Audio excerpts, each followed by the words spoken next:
गोरिब नखरनि फिसा जनसन बर'आ एचएसनि जोबथा आनजादखौ मोनब्रै लेटार लानानै सेथि डिभिजनाव उथ्रिसारदों। गोरिबानो सोलोंथाइ लानायनि जेंना जानो हाया बे बिदिन्थिखौ दिन्थिदों जनसन बर'आ।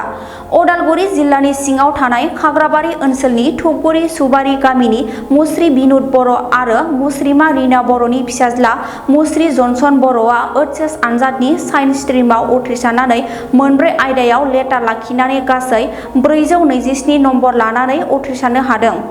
जनसन बर'नि बिमा बिफाया नखरखौ खुंनो थाखाय गुवाहाटी नोगोराव सानैबो मुजिरा खामानि मावहैयो। थेवबो गोबां खस्थ'नि गेजेरजोंबाबो सोलोंथाइ फारसे गोसो होनानै दिनै मोजां फिथाइ मोननो हाबाय जनसन बर' आरो बिमा बिफाया। गोरिबानो फरायनायाव उनफिननायनि जेंना जानो हाया बेखौ फोरमान होबाय जनसन बर'आ।